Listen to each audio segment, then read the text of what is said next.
Okay. So we talked about formation of a contract, and the first requirement of a formation of a contract is that there has to be the act of entering into the contract, and we call that offer and acceptance. So one party makes an offer of some terms, and the other party accepts it. Now, in your context, that act of entering into a contract usually takes place in an office. And it takes the form of the other party presenting a contract written out and signing it in front of you. And then the other party signing it also in front of you. Okay? Now, sometimes it doesn't have to take place that way. It can take place remotely. They can send you a contract signed and scanned over email, and then you receive it, sign, scan, and send it back. And usually, the offer does not take place in one scope. Usually there is a prolonged negotiation before the signing, okay? Before the ceremony of entering into a contract. When you send a draft, the other party will look at it with their lawyer and make changes and comments and send back to you, which becomes a counter offer, right? And then you work on their changes and comments and create your own counter offer and send it back. If they still have something to say about it, then you will have their second counter offer, and so on. Now,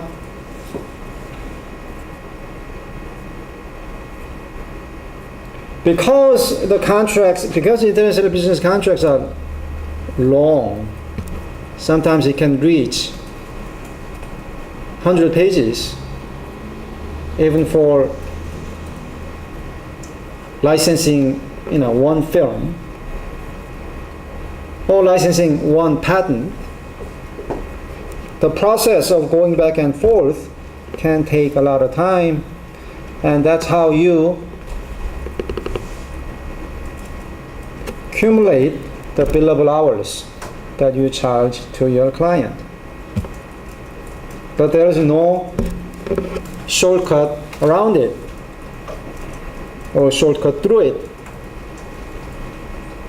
to make the expression accurate.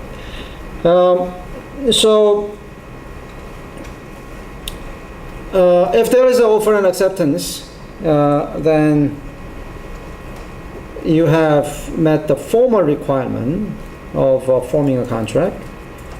But another requirement, unique only to Anglo-American contract law, is consideration.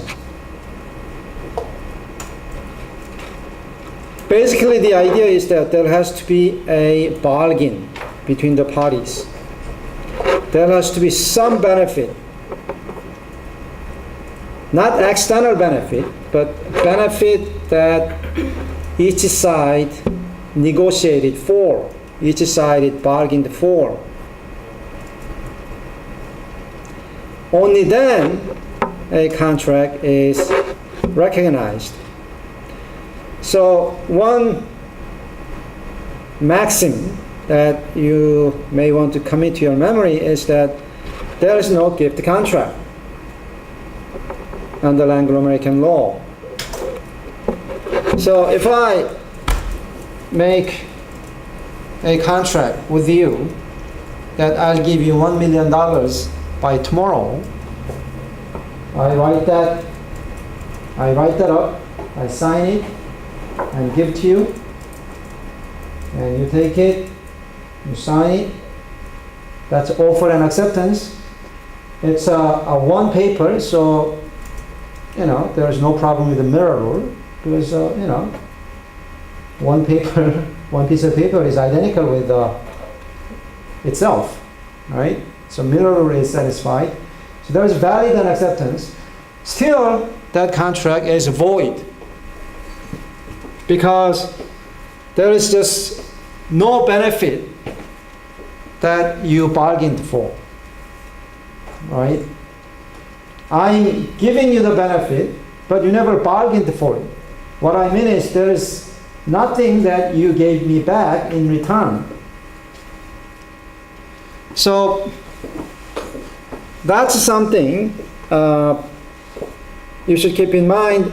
But unless you are in this, unless you are in a very peculiar setting or a unique setting where non-profit organizations are involved, donations are involved, unless you are in the situation, almost all your contracts will have satisfied the consideration requirement. And if you look at a contract,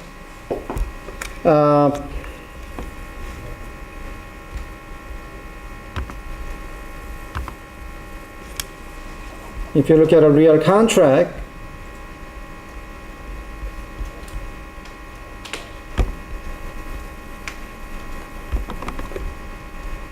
let me just show you.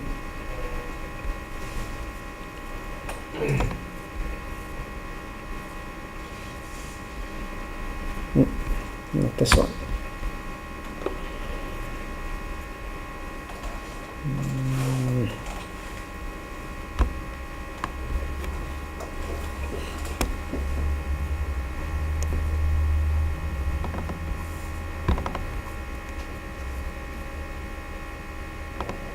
I'll give this to you later, but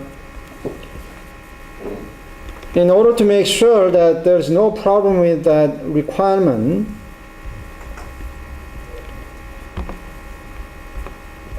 the contract will usually start out with the phrase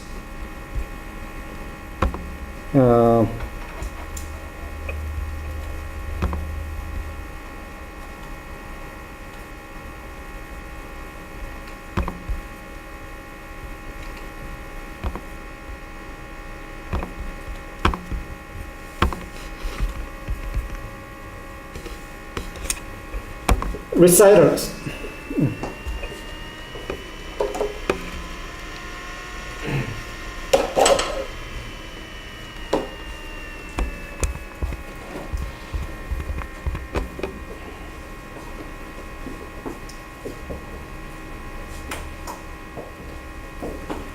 Agency agreement, which is one of the basic forms of agreement that we're going to learn together.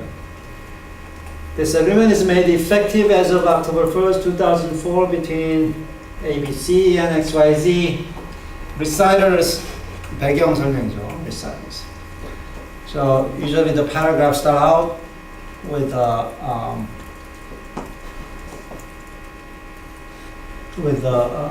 proposition, whereas principal manufacturers, blah, blah, blah. And usually the last reciter says, now therefore in consideration of the foregoing and of the mutual covenants herein, in consideration. That means there has been bargain, 대가가 있었다는 거죠. 다음에 약속들을 대가로 해서 이런 의미입니다.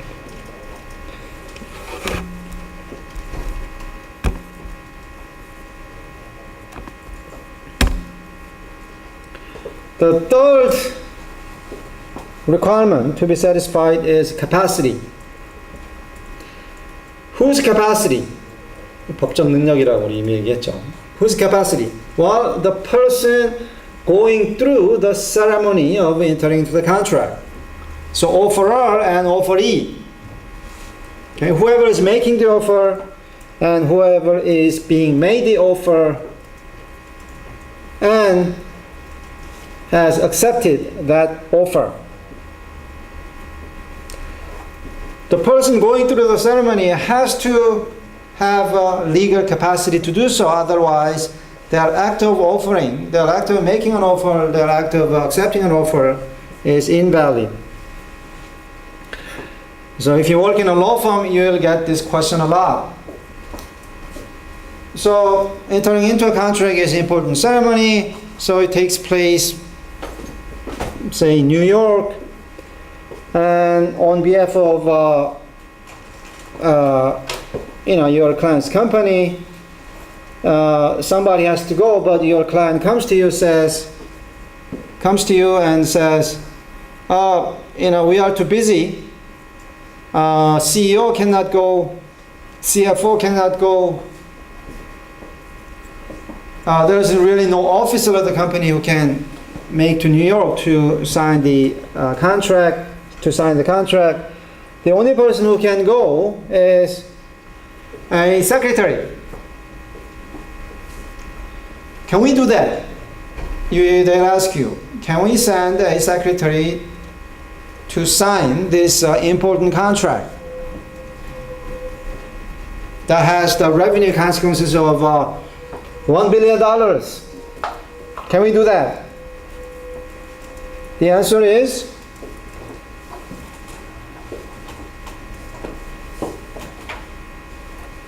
what would be the answer under Korean civil law?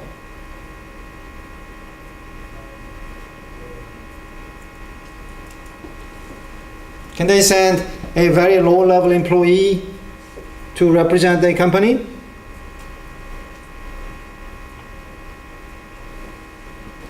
Yes.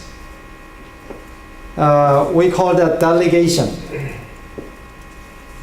Power can be delegated all the time, unless law prohibits it.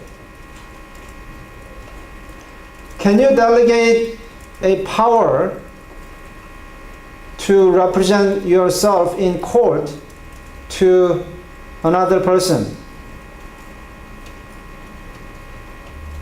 Or can you do that to any person? No. The only people who can receive that delegation, the only people who can be delegated to represent you in court are lawyers.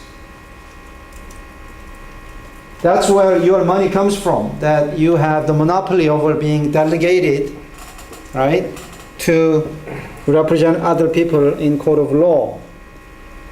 But when you sign a contract, you are not representing anybody in court of law. As long as there is express delegation, as long as there is an authority that is expressly delegated to you, you can represent anybody. Not just a low-level employee, even someone completely not related to that company can represent the company as long as delegation was done properly. Okay. That authority delegated we call express authority. Now, even if authority was not expressly delegated, that authority can be implied. Even if there is no, for instance, okay, or since this is a practice course, this is important. So what's the most important, or what's the most famous way of delegating a power to somebody else? Like to sign something.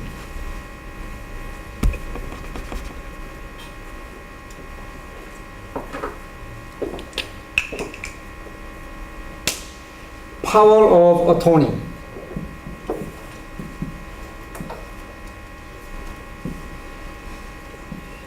이거를 갖다가 어떤 사람들은 변호사의 권한 이렇게 쓰는 사람들이 있어요. 이거는 위임장이라는 뜻입니다. 위임장. 이 어토니라는 표현이 변호사라는 뜻이 되기 전에 다른 사람을 대리한다. 누군가로부터 위임을 받는다. 가장 중요한 대리나 위임이 바로 법적인 것이었기 때문에 이 변호사란 뜻하고 그런 대리와 위임을 받았다라는 뜻하고 옛날에는 같았던 거예요. 예. 그래서 power of attorney는 바로 위임장을 의미해요. So signing a power of attorney, giving a signed power of attorney to another person will be the most express way of delegating that power. And in that power of attorney, you can say, I delegate, I authorize, right? Company XYZ authorizes person A to sign DEF contract on such and such a day, and it has to be executed. Now remember what's meant by execute, right? What does it mean to execute something? Sign, right? So it can be executed by, this one can be executed by CEO, right? So power of attorney will be the most express way of delegating the signing power to another person. And by attaching conditions, you can make sure that he or she does not do anything else, right? Now, will there have to be always power of attorney? Is power of attorney absolute requirement for express delegation? No. There is no such law. Of course, there may be laws that apply to specific situations. For instance, there may be in some states within the US or in UK, there can be a law that says to sign a real estate purchase contract, whoever is signing has to have a power of attorney. Okay? Unless there are those special laws, normally there is no restriction. There is no requirement for power of attorney. Does it have to be in writing? No. It can be verbal. Does it have to be in person? No. You can receive delegation. You can be delegated over the phone as well.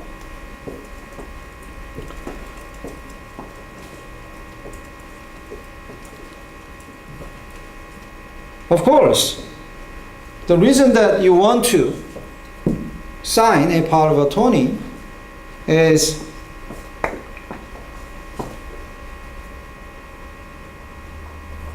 to leave evidence that someone else, someone properly authorized, someone with the proper legal capacity has signed the contract and therefore is legal. Because if there is no evidence, the other side can always say, the person who signed it legally did not receive any authority from you, so that contract is void. And we'll ignore that contract we signed yesterday, right? So power of attorney is one way of leaving that evidence, but not a requirement. Now, implied authority is an authority that's recognized even in absence of express act of delegation. You can imply a power from the position of the signing person, the position of the person signing within the company. Or sometimes the past usage. past usage라는 거는 관행을 얘기하는 겁니다. usage.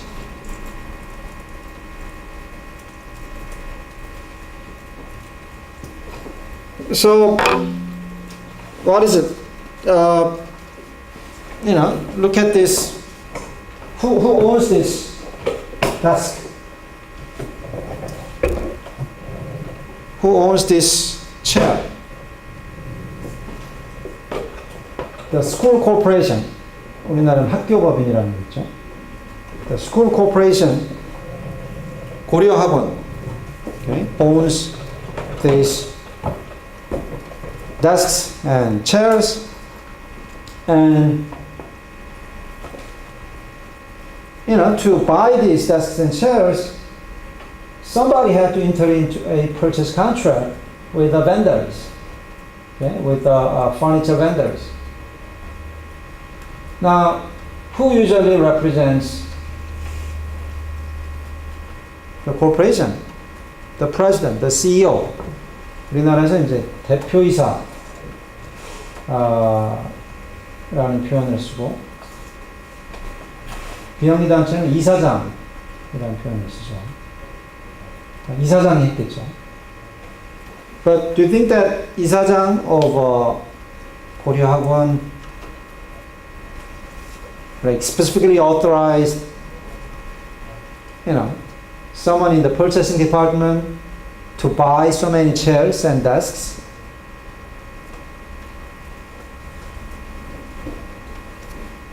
Probably there was no express delegation of power in buying chairs and desks. Then that purchase contract,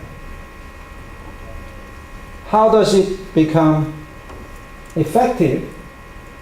Well, by implying authority from the purchasing department's employee from that position. Okay. So the furniture vendor can safely assume that, the furniture vendor doesn't have to ask, oh, did you receive permission to buy these, chairs and desks from me, from your 이사장, right?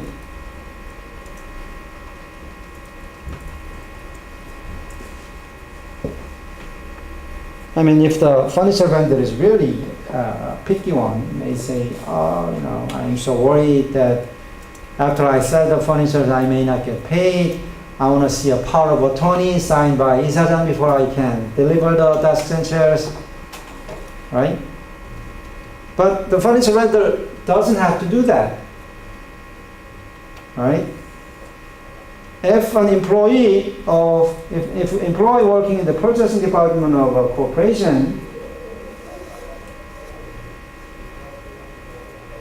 even if that employee purchases furniture from you against the wills of the CEO, it will still be a valid contract. Okay? Even if 이사장 didn't want those desks and chairs, by appointing that person in that authority, in that position,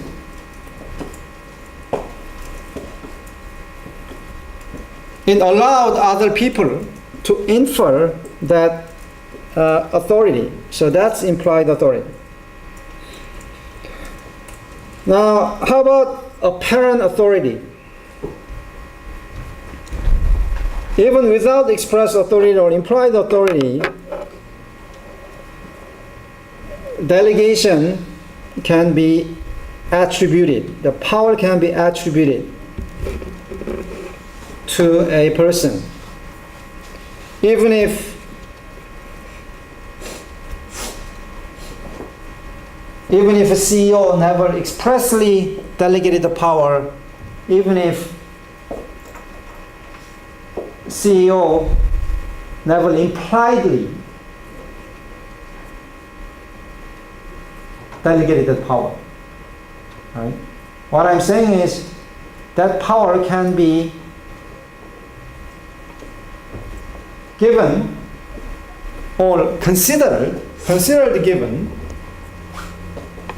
even to a person who doesn't work in the purchasing department, in the example of furniture purchase deals. So this is a real case.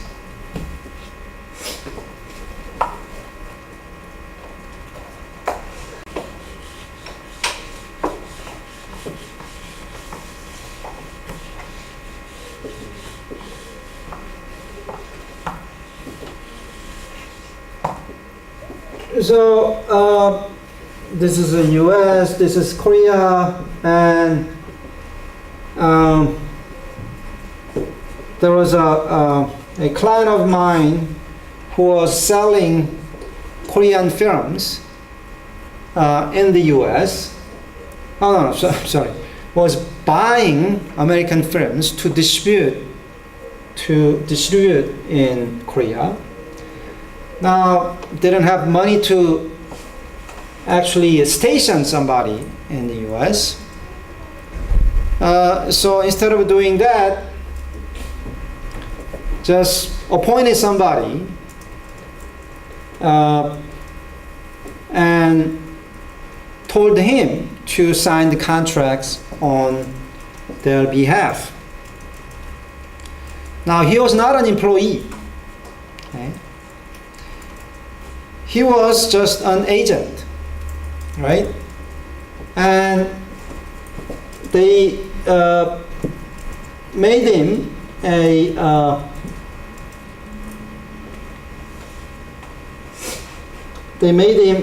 a name card, business card, that says Vice President. Now this is Company X. So Vice President of Company X. And of course, because he was an agent, he never acted alone. Whenever he wanted to sign a contract, he sent back a copy to the headquarters in Korea, and the company will approve whether it needs to be signed.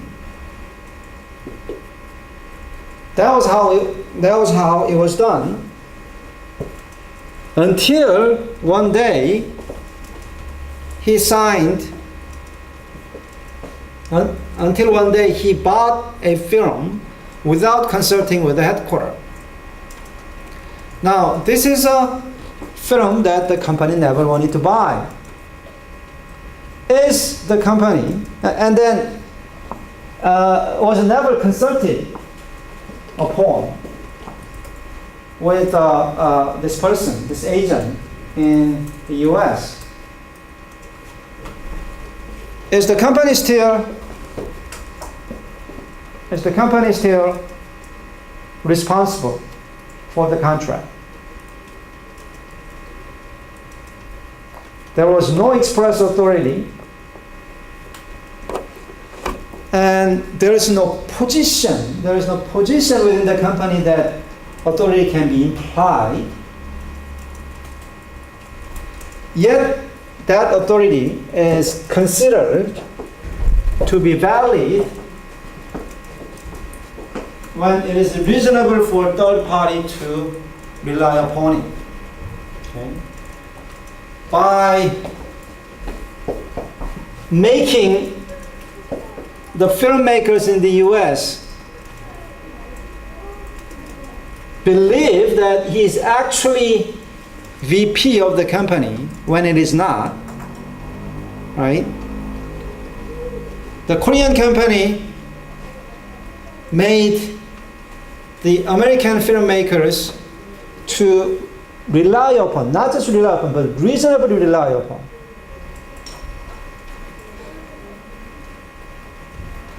그냥 비합리적으로 의지한 게 아니라 합리적인 범위 내에서 의지를 한 거죠.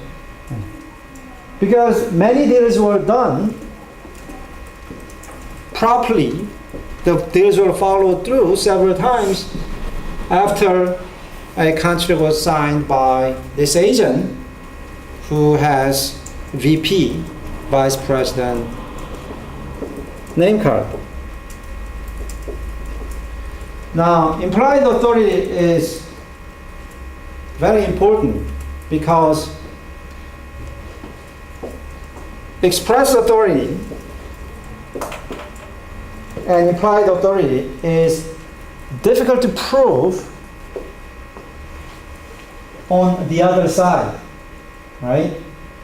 Let's say you go out to the signing ceremony and the other side sent actually a secretary. No position to infer authority. Now the secretary, he says, oh, I was expressly delegated to sign this contract. But how are you going to prove that? Right? Oh, he may give you a power of attorney. But how do you know whether power of attorney is not forged? Oh, you can find out by calling a number on the power of the telephone number of the company on the power of attorney. But how do you know whether that phone number is correct? Right? Express authority can be forged. That's why, although I give my client advice that anybody can go to the signing ceremony, I advise my client to demand from the other side, right? Require the other side to send somebody powerful. Send somebody in a position, send somebody who has a position from which authority can be inferred.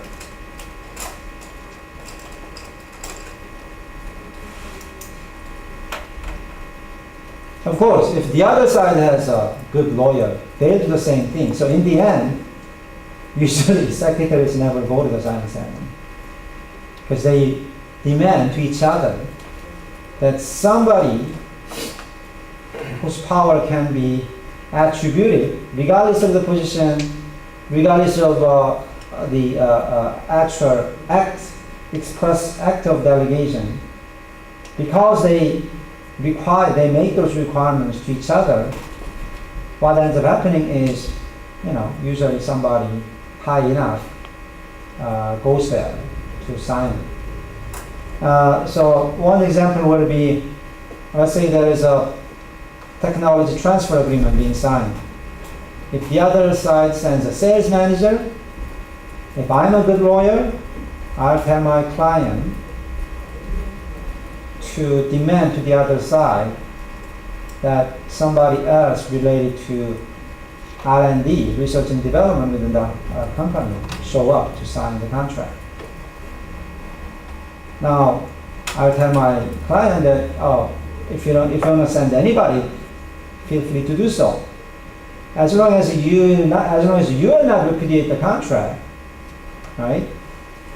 As long as you're not in a position to, as long as as long as you have evidence that you have made the express delegation, right? Then you are safe, right? You are safe in sending some low-level employee to the signing. The reason that you want to make the other side send somebody powerful is because it's difficult for you to make that same proof on the other side when the other side repudiates the contract. Repudiate, 부인한다는 얘기죠.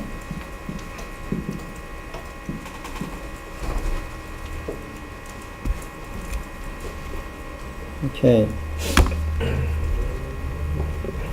Now, if those three requirements are met, offer and acceptance, capacity, consideration, then we have a valid contract. Now, as I said, that doesn't mean that contract has been properly executed or that it has been formed. Doesn't mean that it is effective yet, because there are times contract is effective on a later date.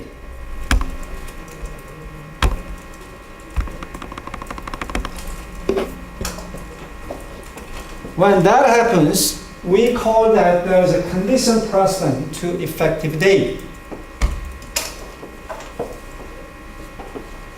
So let's look at that contract again. This agreement is made effective as of, says October 1st, right? Let's say today is a September 1st. They signed the contract on September 1st, but the contract says this agreement is made effective as of October 1st. Is the contract effective? Now, it meets the consideration requirement, it meets the capacity requirement,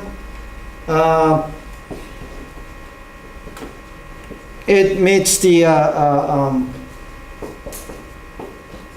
formation, it meets the offer and acceptance requirement, so it is validly formed. Now, but it says it will be effective a month later. Is the contract effective between September 1st and October 1st? What do you think? Anyone? Do we have an effective contract on, say, September 15th? No, because it says it will be effective on October 1st. If that's what the contract says, that's how it's going to be. The parties decide when the contract goes into effect. Okay, if there is no effective contract between September 1st and October 1st, can a party say, oh, I signed it yesterday, but now I don't like it. I want to get out of the contract. Would that be a breach of the contract? No, because there is no effective contract. Because we have effective contract only on October 1st.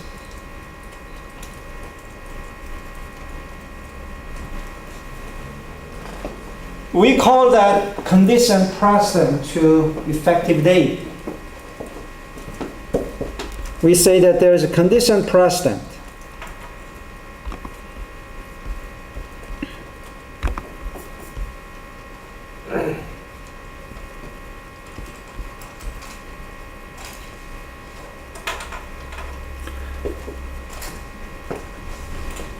So in this simple example I just gave you, although it doesn't say condition precedent, it just says the contract is made as of effective blah blah blah. That also creates condition precedent. What is the condition of contract becoming effective in the example I just gave you? In this example, what's the condition that has to be satisfied before contract becomes effective? Here.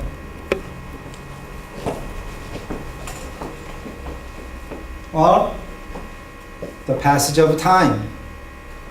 Okay, a month has to pass before contract becomes effective. And then you may wonder, oh, then, isn't it really unfair to the other side, right? If one party changes its mind after signing the contract. What can the other side do? If the other side feels unfair, what can they do? Sue for breach of contract? No, because there is no contract to be breached. What can they do?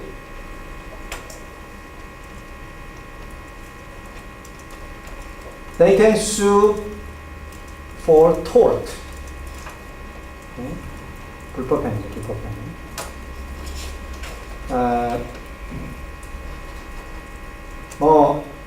그렇게 해서 뭔가 금전적 이익을 얻었다면 이 마음을 바꾼 쪽이 그러면은 fraud, 그죠? 민사 사기로도 할 수 있고 그렇지 않아도 과실로서, 그죠? 민법 750조 과실로 타인에게 피해를 일으킨 경우에도 할 수 있고. 그래서 지금 잠깐 다시 돌아가자면 이런 식으로 even if there is no contract, right? Even if there is no contract, if you are hurt by other person's promise, okay, verbal or written, you can sue the other person for not coming through with the promise. We call that promissory estoppel. Repeat after me. Promissory estoppel. Estoppel. Stop. Estop은 말을 한 이상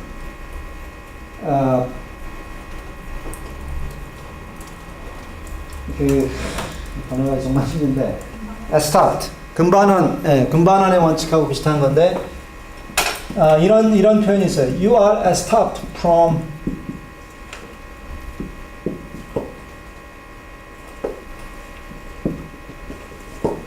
repudiating your promise. So for instance, okay, think back to the example when I made a unilateral promise of gift of giving you $1 million tomorrow, right? Now, as I said, that's not a contract. So there is no effective contract.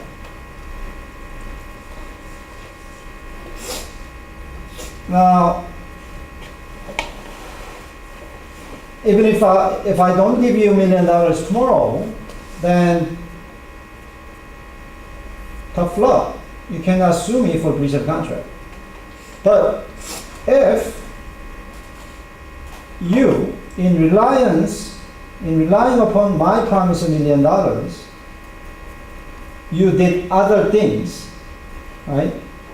Let's say in reliance of my promise, you went out and borrowed another $1 million, right?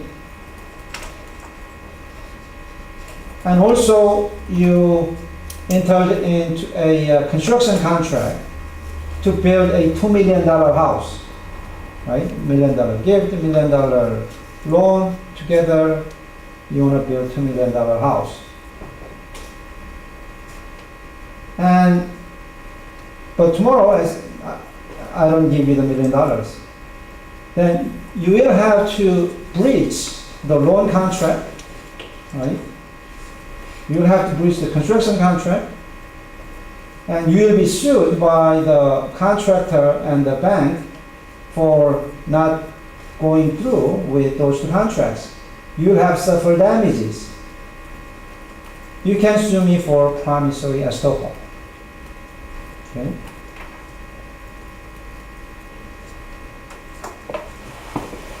Same thing with this condition precedent, right?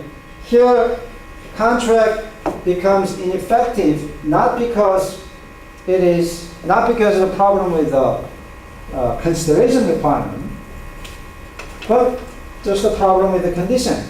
The condition says the time of 1 month has to pass before contract becomes effective. So there is no effective contract.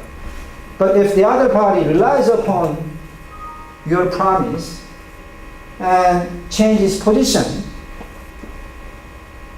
adversely, right, then you are responsible to the other side, the change or damages that the other side has suffered.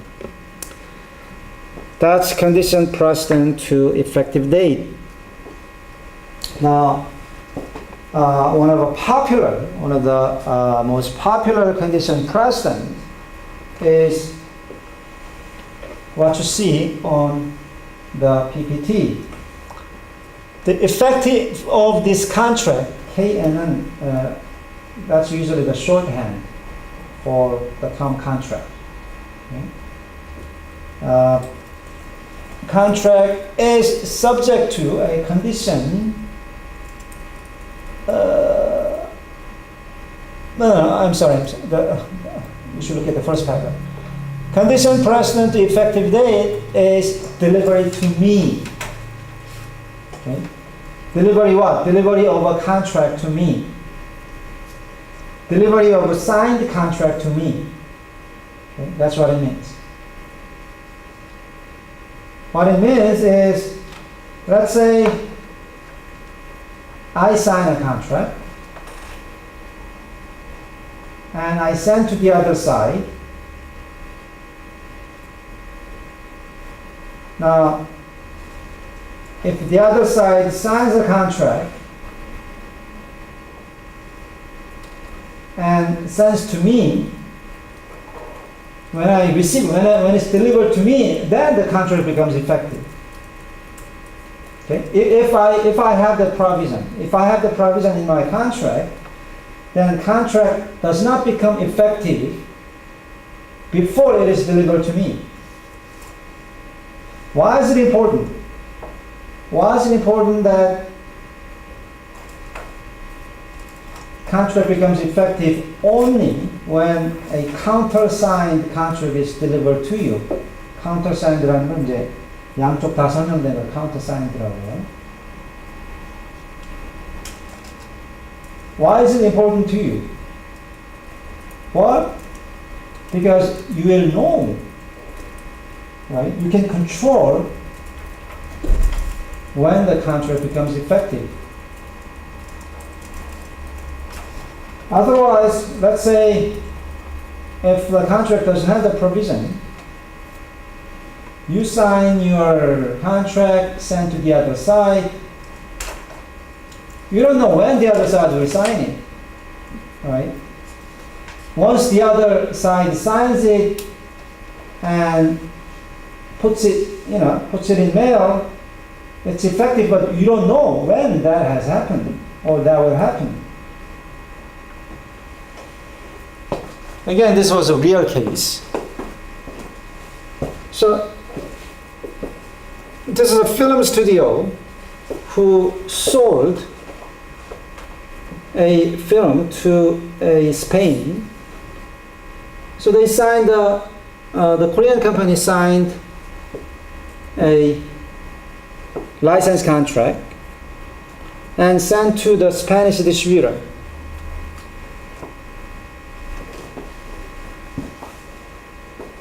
And there is no follow-up from the Spanish distributor. The Korean company calls, to receive the royalty for the film, but Spanish distributor doesn't return a call, doesn't respond to email.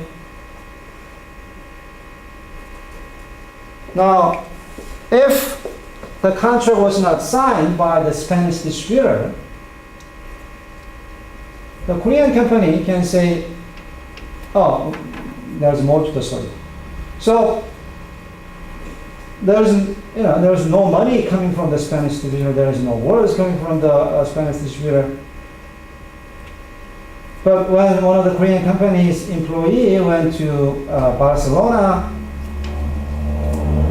there are DVDs of that film being sold in Spain, sold by that Spanish distributor. Right? Now, is that a copyright violation? I mean, if a Spanish copyright law is criminal, then Korean company can file a complaint with the Spanish prosecutors for criminal enforcement, and Spanish prosecutors will do all the work for them, right?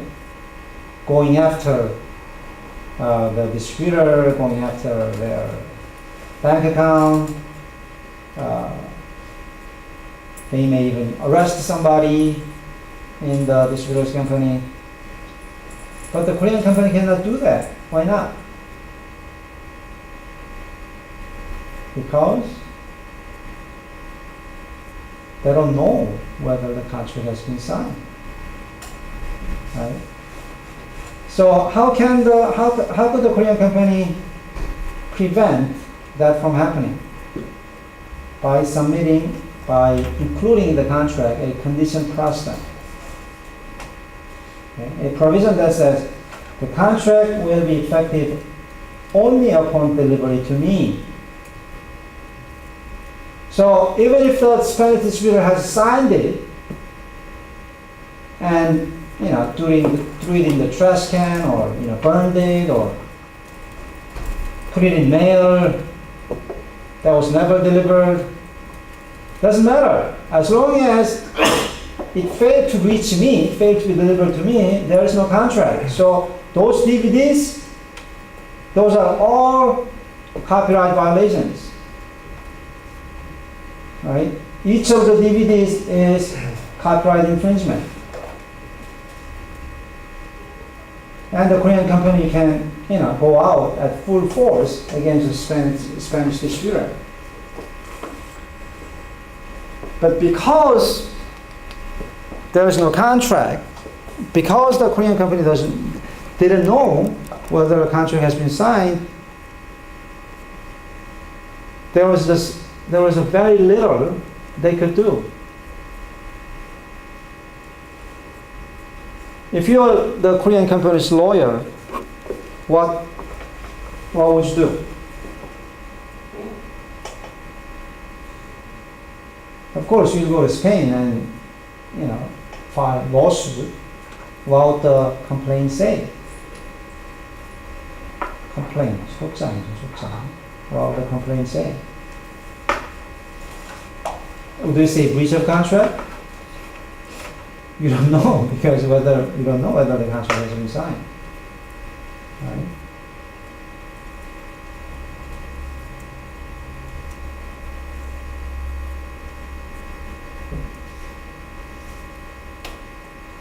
Well, in the end, it will be. You can think about that, but you now see the value of this condition precedent. Okay. Now, another way of doing it, another way of creating the same effect is never sign first. Okay. Always ask the other side to sign first and send to you. So if you actually go into business transactions, always the more powerful companies will ask the lesser ones to sign first. It's exactly for this reason, because the last signer knows exactly when the contract becomes effective. The last signatory can control when the contract becomes effective. Or, unless you become the last signatory, you try to become the last signatory, or you put in this provision, the condition precedent provision. Now, this is just one example of condition precedent to effective date. There can be other condition precedent, like, the very simple one, the passage of time. Right? Now, let's say contract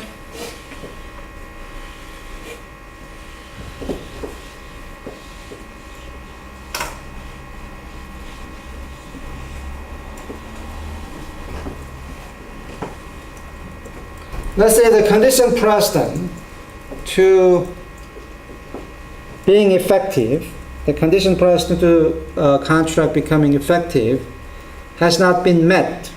What happens to the contract? Does it get terminated or canceled in this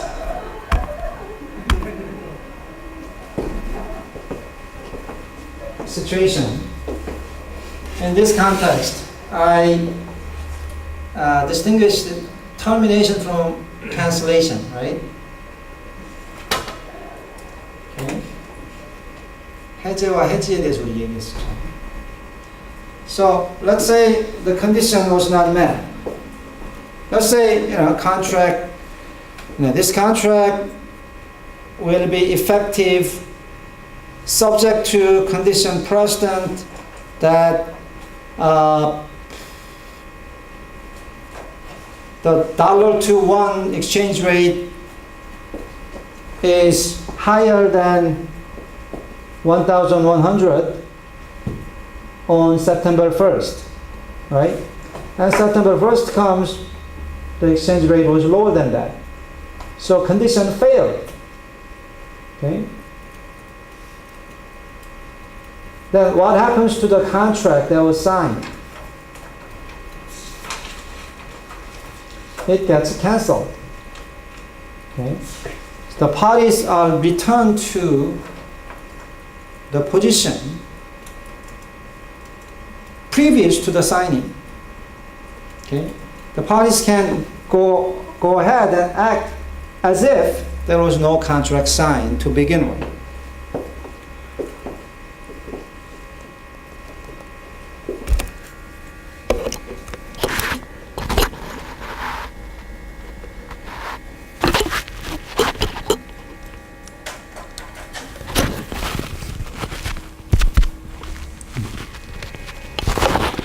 Okay.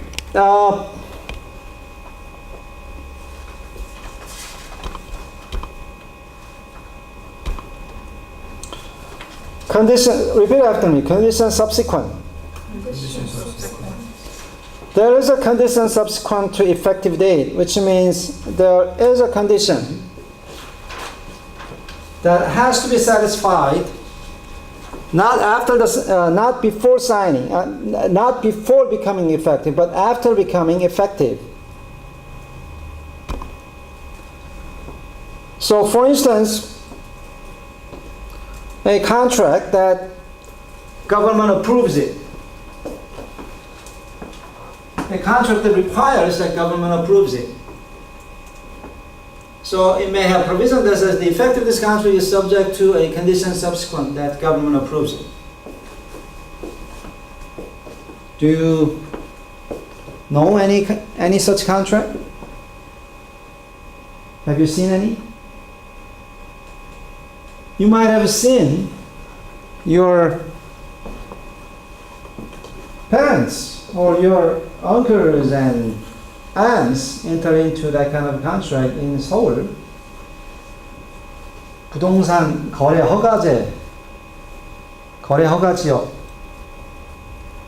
지역에서는 계약을 서명한 다음에 주무관청에서 허가를 해줘야 그 거래가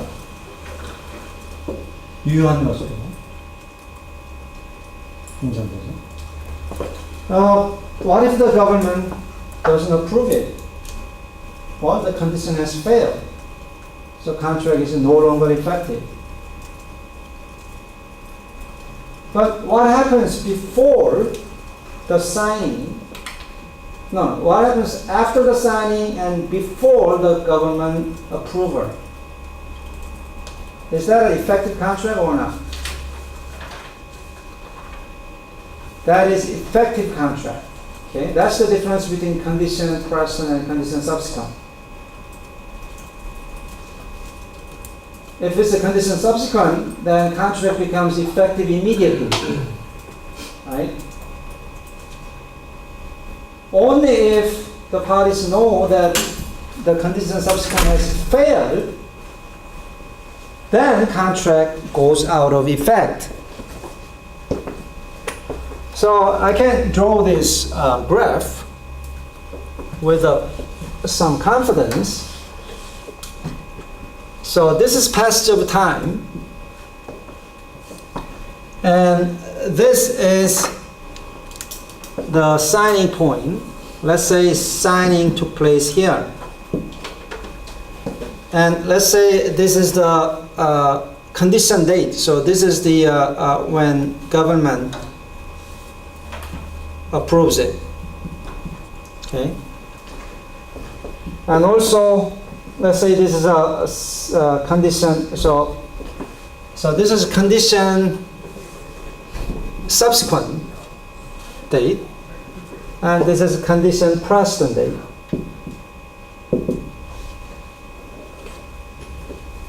Oh, I'm sorry. No. Now, if government approval is condition subsequent, it means the force of the contract is 0. As soon as it signs it, becomes effective, right? Now, on the day of the government approval, if government fails to approve it, then it goes back to 0. Okay? So in that period, contract is effective. You cannot see well. All right. Now, what if government approval is not condition subsequent, but condition precedent? Government approval can be condition precedent as well, right? Then contract didn't exist before signing. When it's signed, it stays 0, right? Because it's condition precedent. Only when the government approves it, right? Government approves it, then it becomes effective. So, whether the parties make this event condition subsequent or precedent, what the parties can do in this period changes radically, right? So if you want to hold the other side to the contract, if you want to hold the other side accountable to the contract before the government approval or whatever the important event that you are concerned about, would you put that as a condition subsequent or a condition precedent?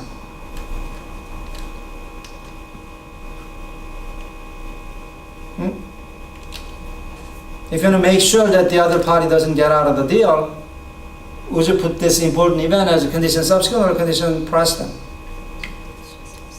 Subsequent. Okay. So we talked about condition precedent and condition subsequent. Now, if you work for a business law firm, you will run into the terms condition precedent and condition subsequent much more frequently in the following form. In the form of condition precedent or condition subsequent to performance. Condition is not to contract becoming effective, but condition will be to part of the contract becoming effective. Which means the contract is already effective, but for the other side to perform the contract, the following condition shall be satisfied. That's the typical way a contract will read. So, look at this. Condition precedent to purchaser's obligation is delivery of financial statements. And you will see that often in a share purchase contract. Okay, this is not good. Wait just for a second. Let me just change. Okay. Okay.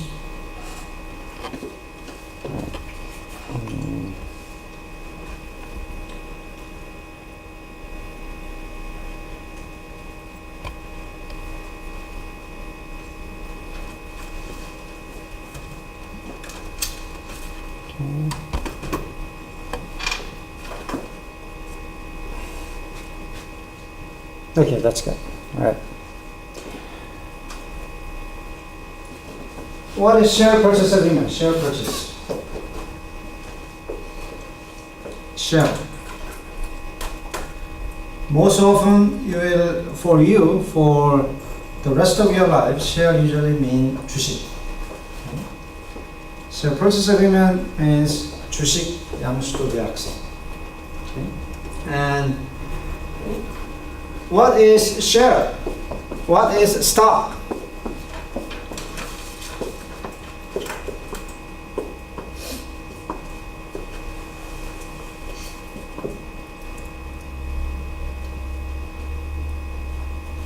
It is a piece of paper. But if you own that piece of paper, you own a company and all the assets of the company. If the company owns land, equipment, money, or shares of other company, now you can own all of that by owning the shares of that company. So owning those pieces of paper are a very important thing. But it's just a piece of paper. How do you know that the share, how do you know that the company that you are holding the share of has that much value in it? Only by looking at financial statements. That's why in a share purchase agreement, usually purchaser will never pay a dime, never pay any money unless the purchaser sees the financial statements of the company. And usually the condition present is not just delivery of share purchase agreement, delivery of financial statements. There are other conditions present to the purchaser's payment of money. For instance, delivery of all the documents relating to the pending lawsuits. 현재 진행 중인 소송. Pending lawsuits where the company is a party, right? Either as a plaintiff or a defendant. That's usually another condition present. And in a share purchase agreement, those conditions can number about 10. So many times the seller's lawyers,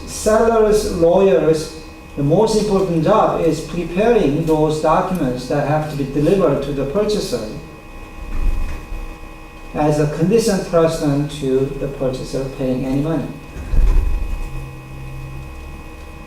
그래서 변호사들끼리는 선행문서 작업한다고 하면 인수합병을 하는데 인수합병도 결국은 인수합병 여러 가지 방식이 있지만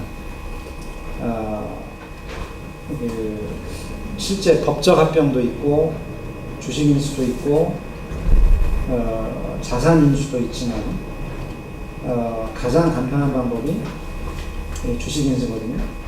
그래서 주식 인수 계약을 하게 되면은 항상 그 선행 문서를 만드는 걸 해야 되는데 그거 보통 변호사들이. That may be the most important thing that you will do for that merger and acquisition. Now, that's not a real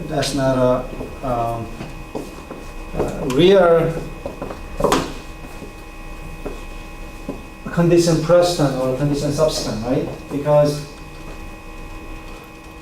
it just shows what things have to be done before the purchaser pays money.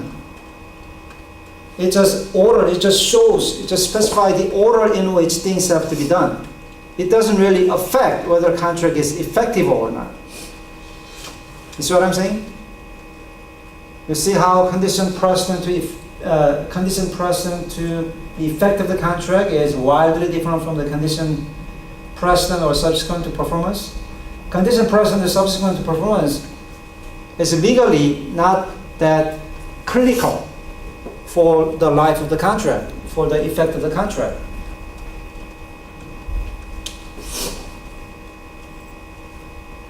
So even if the documents are not delivered, okay, if the condition precedent documents are not delivered, then that just means the purchaser will not pay money. That's it. The effect of the contract is untouched. The contract is still effective. And depending on what the contract says, there may not be breach, even if the condition precedent, if the condition documents are not delivered to the other side. Just to give you a full understanding of how things are done,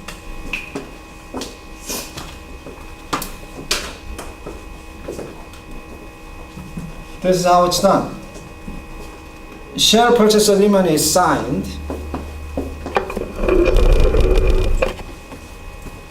Okay. So as soon as it's signed, contract becomes effective, right? And then delivery of condition precedent documents happens here. Once it's delivered, usually simultaneously, the purchase money is paid. Okay. Now, after it's signed, the time period here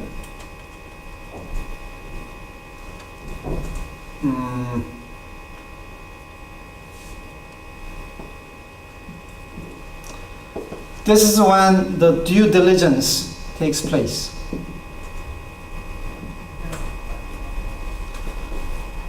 So this is where the buyer's lawyers, buying company's lawyers, basically raid, okay, descend upon, land upon the company being sold and look at all the documents, okay, and then see if the purchase price, right, the price they agreed upon is really valuable or is appropriate.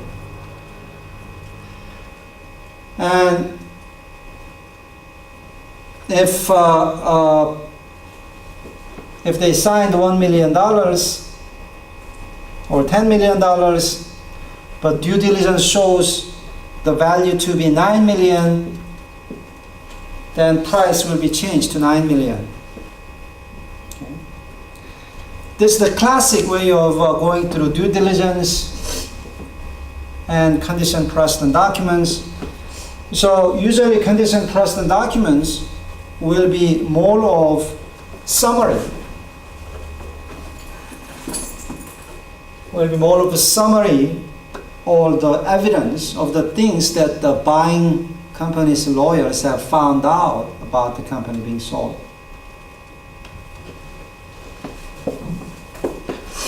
Okay, next. Now, let's say conditions have been fulfilled, so there is nothing wrong with the effect of the contract. And yet, still, parties can be forgiven from the obligations of the contract.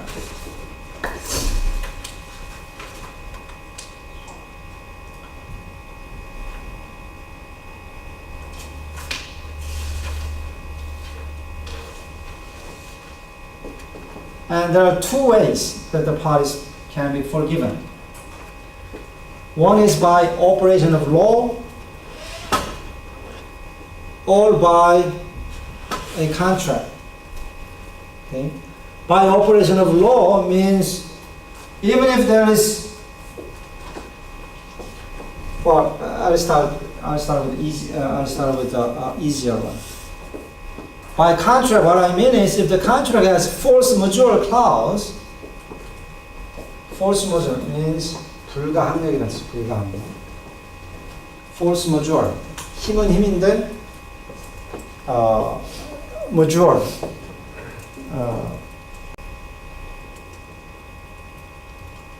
거대한 힘, 저항할 수 없는 힘.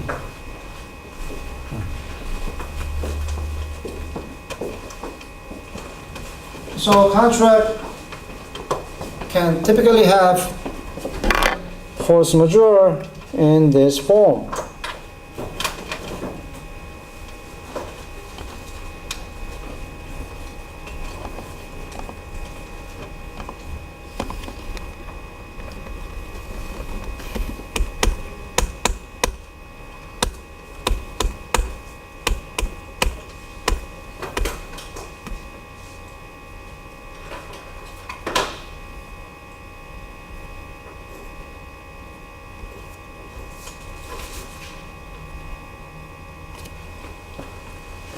Look at 11.4.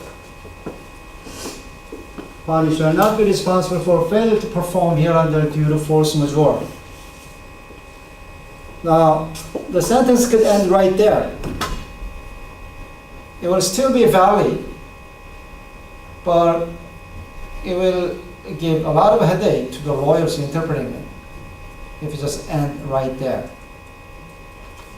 But that means, what it means is that 불가항력으로 계약 위반이 발생할 경우 위반으로 보지 않는다. 그런 의미죠. Now, how about just ending it simply right there? Force majeure. Not a very wise way of writing a contract. That means it's not a good service for your client. Because if the other side if the other side is the main party doing all the work under the contract, and your client is just paying money, right? If you leave it that way, force majeure, without any further definition, then you are opening up yourself, opening up your client to huge dispute. You are giving your client a contract that, may become meaningless because the other side can say,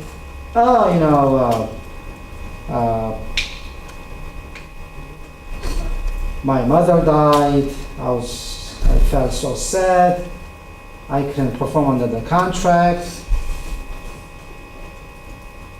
That's force majeure, right?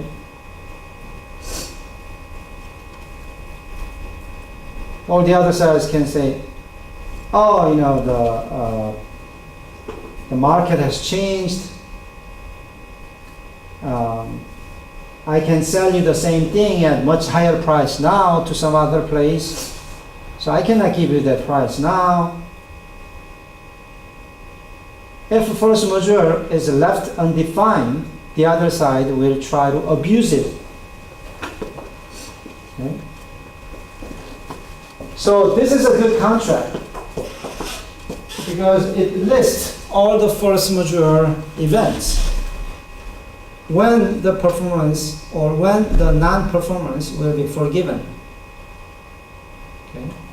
For instance, fire, flood, riot, strikes, labor disputes. Now, if the list is too long, then it's not a good contract either. But at least it's better than leaving it undefined. Of course, if your client is the one doing a lot of work, and the other side is the one paying just the money, it's in your client's favor to leave it undefined. Or you can make the contract even better if you know exactly what can affect your client's ability to perform under the contract, if you know for sure that your client's ability to perform under the contract is affected by, for instance, $1 exchange rate, then you can make the contract better by saying force majeure, right? Which includes significant fluctuation in exchange rate, right? So that's how discharge, that's how the forgiver or forgiving of a contractual obligation can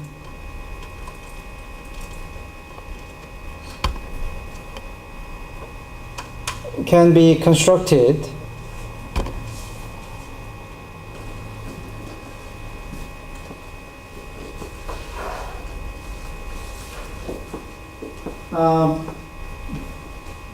so you need to state each of the force majeure condition, that's what I mean. But if it's undefined, there are two things that go in anyway. That is natural disasters and the act of governments. Because nature is considered the God, right? And the government is also considered, 뭐 한국에서는 슈퍼갑이라고 항상 얘기하죠. 네. 그러니까 자연과 국가는 항상 슈퍼갑이기 때문에 force majeure에 항상 아무 얘기가 없어도 관계 있을 수 있습니다. Now the same situation can be constructed under this Anglo-American legal principle. Repeat after me. Impossibility. Impracticability. Frustration. So even without force majeure provision, they are already built into American contract law. Okay. Impossibility means the contract just becomes impossible to perform. 뭐 이런 얘기 많이 민법 시간에 들었을 거예요.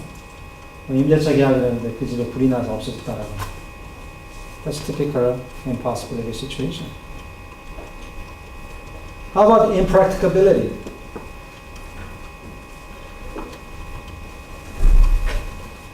It's not impossible, so it's possible to perform under the contract, but now it has become impractical, right?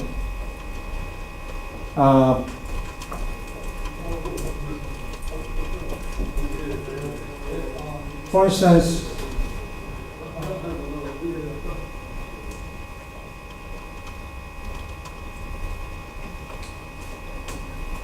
the house, instead of catching a fire,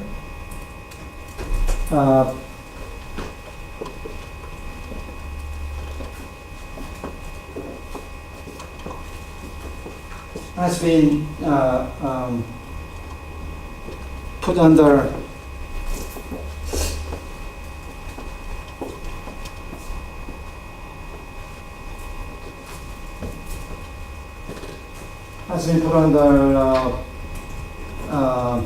some legal process. So it became impracticable to perform under the contract. So the house is there, but the landlord no longer controls it because it went into auction, right? Now, frustration is there is nothing wrong with the house. There is nothing wrong with the relationship between the parties. but the purpose of entering into the contract has disappeared.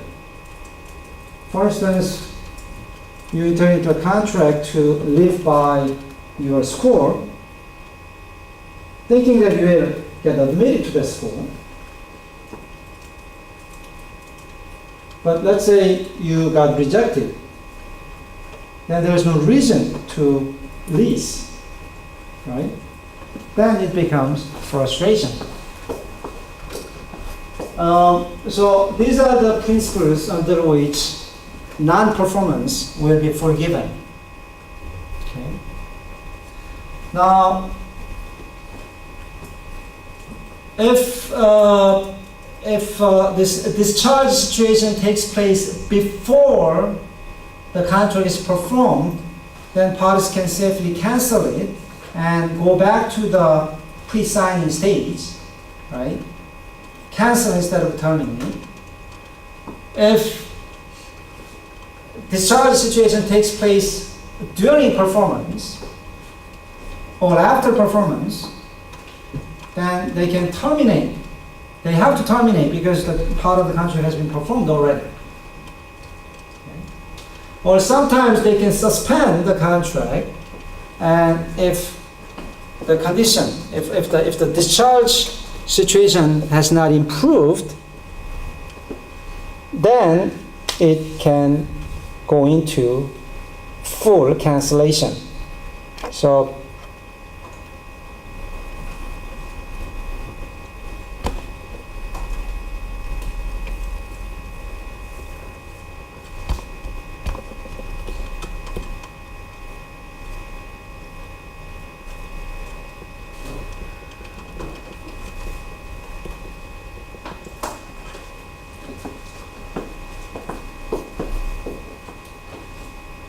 you can add here, if an event of force majeure should occur, the affected party shall promptly give notice thereof to the other party, and such affected party shall use its reasonable efforts to cure or correct any such event of force majeure.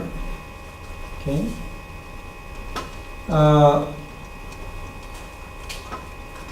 And you can add a sentence here that says,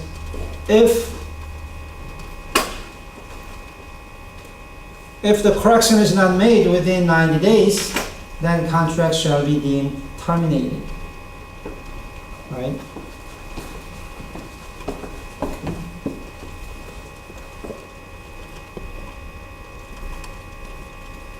Let's see.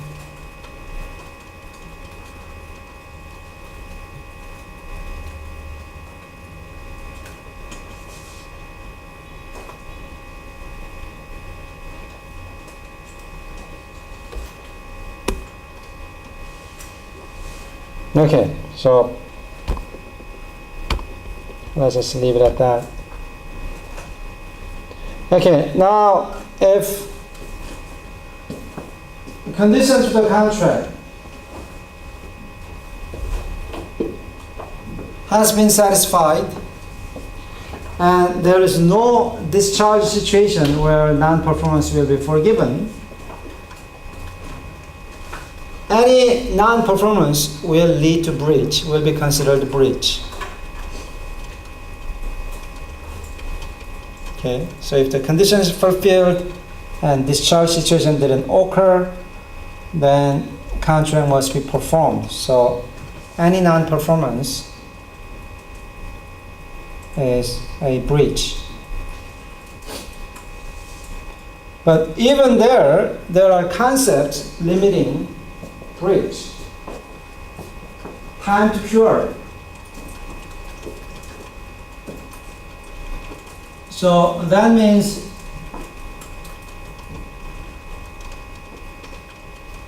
even if a contract has been even if contract has been breached,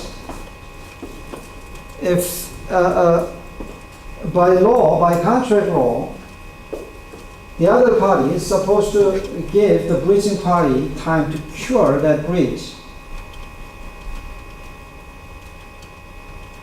And usually the time is set by contract.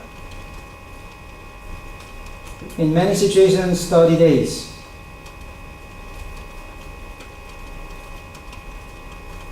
So non-performance, will be temporarily forgiven for 30 days, during which the breaching party can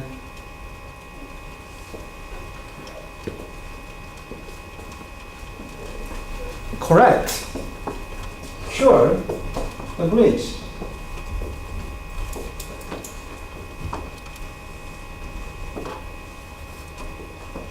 Let's say under the share purchase agreement, I was supposed to receive $1 million by tonight,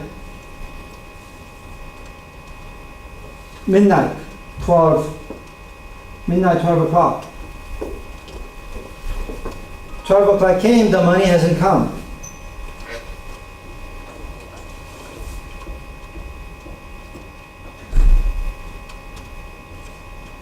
Even if there's nothing in the contract,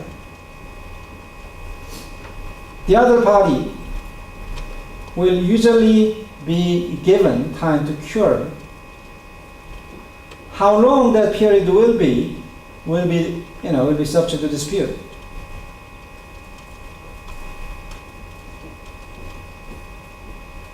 But if the other side show up with $1 million, 5 a.m. tomorrow morning, then there's a lot to be said about forgiving that breach.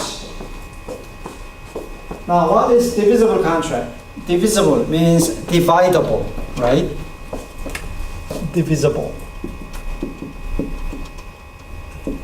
동사는 divide죠, divide.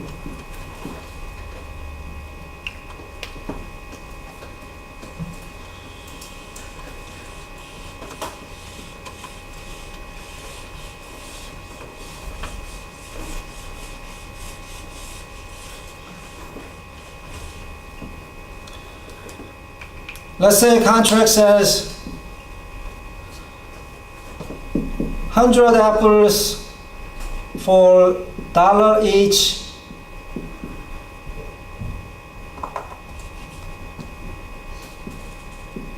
$1 each. And then 100 oranges, again $1 each, all by January 1st, 2020. 2020, January 1st came, and the other side delivered 100 apples but not 100 oranges. Now,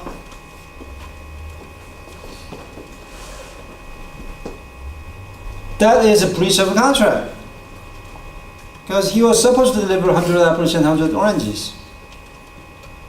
Now, do I have a right to reject the apples as well? Maybe not.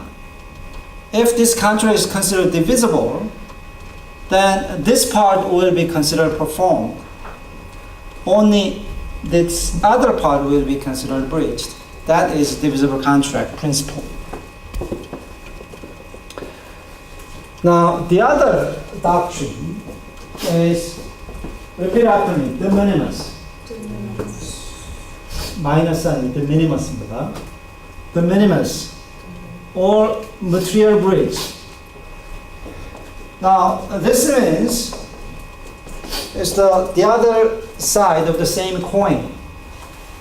Whatever is not de minimis is a material breach. So the judges use the term de minimis to identify a material, to identify a contract, or to identify a non-material breach. 계약 위반이 너무 사소해서 위반이 아닌 것으로 봐줍니다. So 100 apples was supposed to be delivered. Let's say 99 came. Maybe that's the minimum. The money was supposed to come by midnight, but it came 1 minute late. Maybe the minimum. Now, there are times that those small differences can make a big difference for the other side, right? Now you really want to make sure that those things are really guaranteed. Then you use this expression, something is of essence. Okay? Now if you want to make time absolute requirement, then you say time is of essence.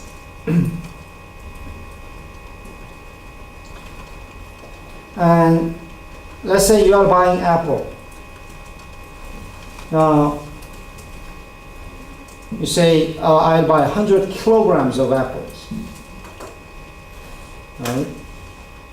You don't care whether it is 1,000 apples or 500 apples. All you want is just 100 kilograms. Then you say weight is of essence. Okay. But let's say weight is not that important. It's volume that's important. Then you say volume is of essence. Okay?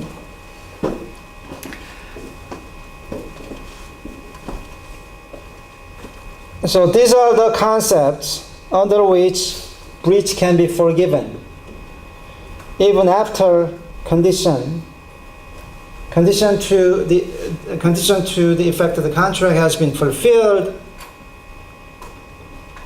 and there was no force majeure situation, and contract has been breached. Still, that breach can be forgiven under these three principles.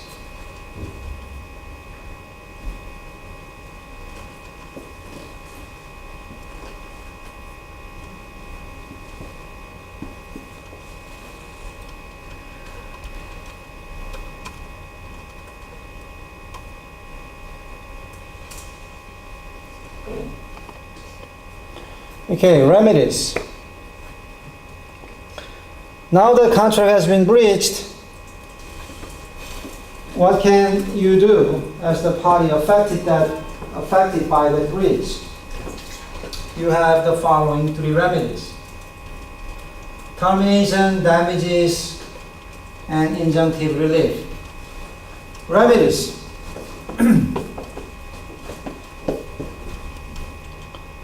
Repeat after me. Remedies. 어떻게 번역하겠어요? 구제책 이렇게 보면 됩니다. Relief하고 똑같은 말이에요. Relief. The first thing that you can do is you can terminate the contract. Okay. Now, breaching party cannot terminate a contract. The other side, the innocent party, can terminate a contract. Now, who terminated correctly is a very important issue, because wrongful termination in itself is considered a breach. So even if the other side has done something wrong, okay, even if the other side has breached the contract first,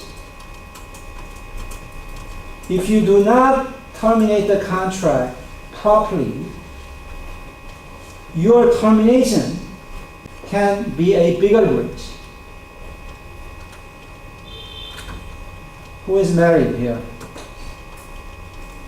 No one? Okay. So think of a married couple, and they are in a fight, right? What's the thing that you can never say in that fight? If you say that, then that's considered the most immoral thing, or that's considered really the end for the couple. You are responsible, even if you say that.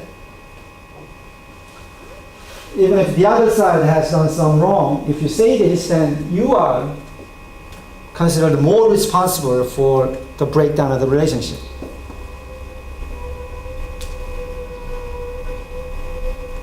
I want a divorce. Okay? that this is just flat simplification, so I don't really believe it. Of course, there are many happy divorces and there are many justified divorces. I'm just saying, saying this from the perspective of a family first perspective, right? So, even in a business relationship, trying to terminate a contract is considered also a breach and bigger breach than other breaches. What is a prime example where wrongful termination becomes so big a breach that the other side, so big a breach that the initial breach becomes irrelevant? What are the times that breaching party sues the other party for money?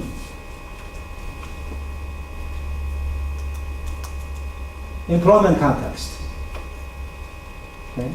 Even if an employee does something wrong, even if an employee fails to perform under the employment contract, if the employer does not correctly follow the termination procedure, then it's considered wrongful termination and will be liable. 여러분, liable이란 말도 자주 쓰셔야 돼요. liable. 민사적으로 책임을 진다는 얘기죠. liable. Will be liable to the employee, even if it was the employee's mistake that caused all the situation.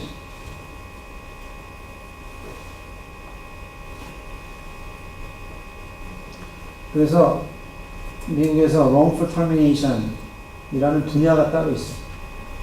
그리고 그건 주로 부당해고를 다루는 법률이에요.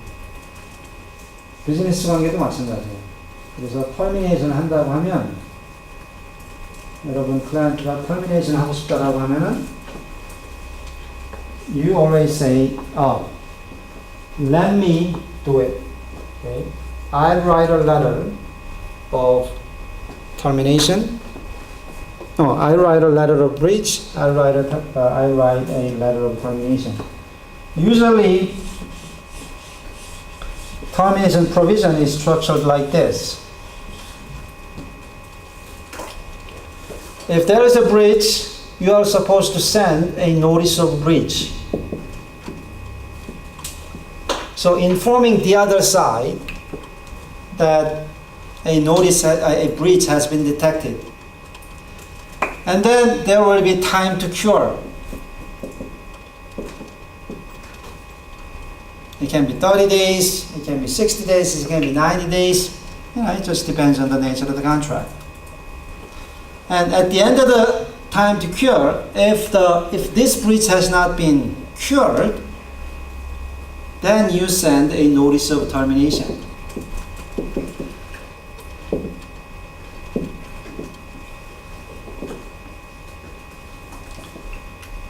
Now, if the contract really says this, and it's usually what the contract says,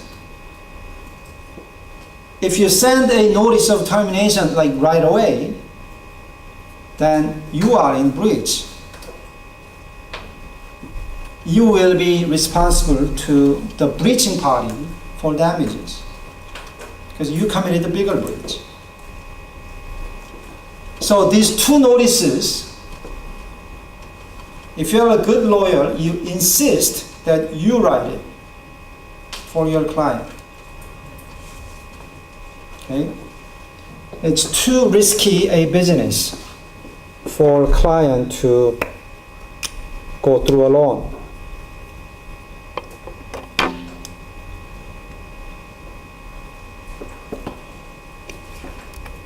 So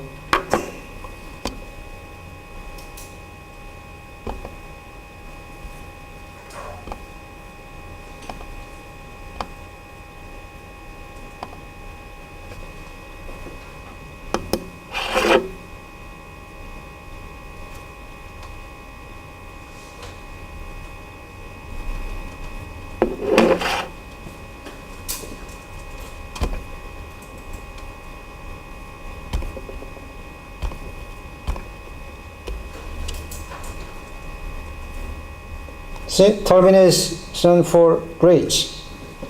Radius. The agreement may be 잘 안 보이죠?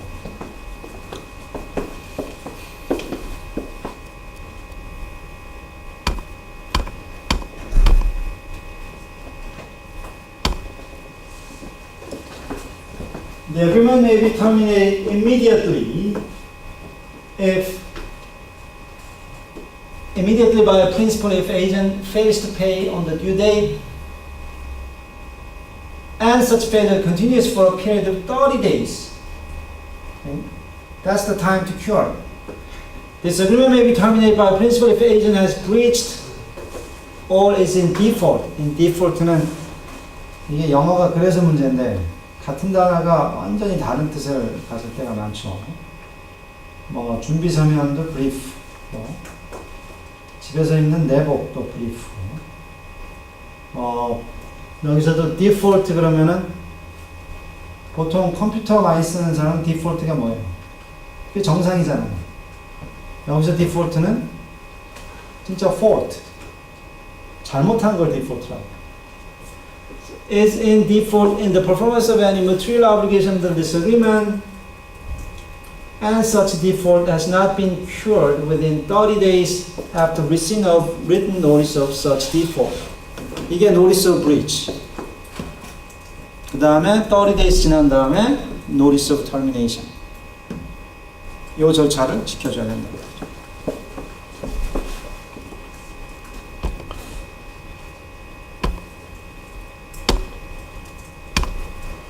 Now, the other remedy that the innocent party can resort to is damages. Repeat after me, damages. As I said, damages can mean two things.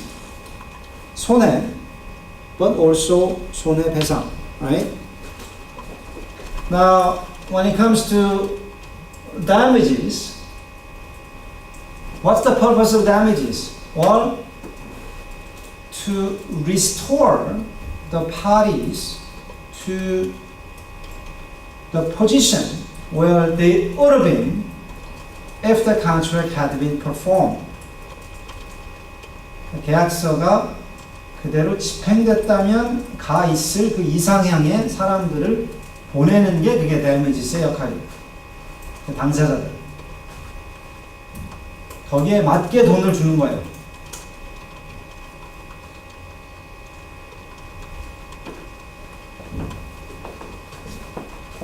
그런데 한 당사자는 이 계약을 하면은, 그러니까 두 당사자가 계약을 했는데, 예를 들어서 한쪽은 돈을 버는 쪽이고 한쪽은 그 서비스를 제공하는 쪽이라고 생각해봐요. 그러니까 서비스를 제공하고 돈을 받는 그런 이야기라고 했을 때, 서비스를 받는 쪽에서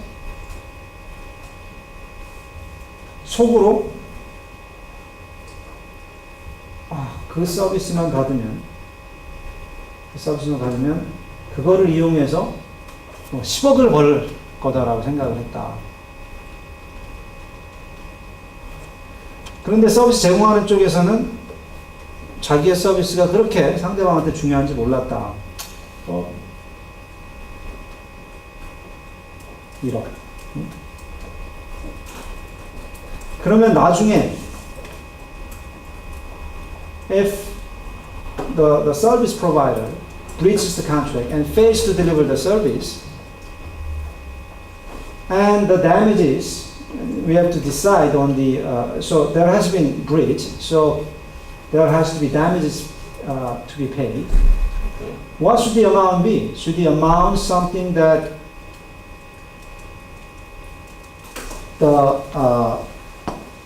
the receiver of the service, right? Should the amount be set so that the innocent party's silent expectation is fulfilled, right? Do you set the amount to satisfy the silent, unspoken desire of the innocent party? Or do you set it only to satisfy the guilt of the breaching party. Okay, the breaching party thought that this is only my service is only valuable up to $1, so I never knew that the other side was going to make swap with the service I provided, right? What should the amount be?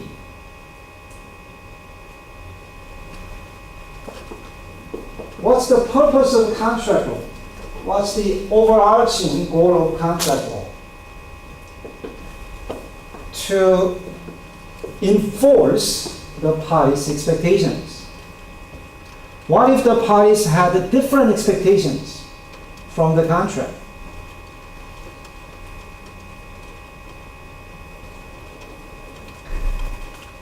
Well, that's why we have consequential damages rule. Repeat after me. Consequential damages. So consequential damages rule is that consequential damages will not be paid. That's the substance of the rule. What are consequential damages? The damages suffered as a consequence of the other side's breach. As a consequence. Not suffered as consequence of the other side's breach, but not contemplated at the time of formation of the contract. Okay? So you should read this rule carefully. Consequential damages rule is that only the damages contemplated at the time of formation of the contract will be recovered. Okay? Consequential damages rule is that consequential damages will not be payable. You will not be liable for consequential damages when consequential damages are defined to be the damages, those damages not contemplated by the parties at the time of the formation of the contract. Repeat after me. Hadley versus Baxendale. Hadley versus Baxendale. So this is the case, I'll say the mostly cited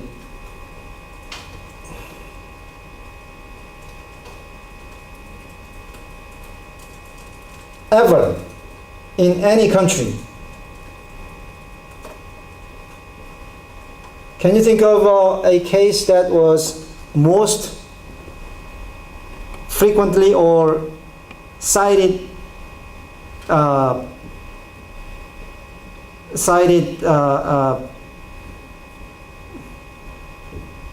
the biggest number of times in Korea? Can you think of one? It's hard to think, right? But in American law, I can say for sure that this is the case that was cited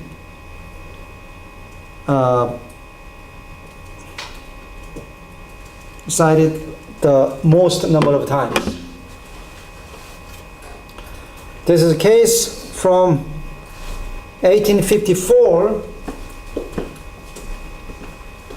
Hadley versus Baxendale concerns a blacksmith who was going to deliver a part in a flour mill. So a moving part broke in a flour mill, and the blacksmith was going to deliver. They entered a contract where blacksmith was to deliver the part, the missing part, the broken part. I mean, not the broken part, but the replacement for the broken part by a certain date. But blacksmith was late by a few days. So the flour mill, the mill operator sued the blacksmith and sued for the loss of profit for 3 days. Let's just say 3 days, right? Let's say the mill.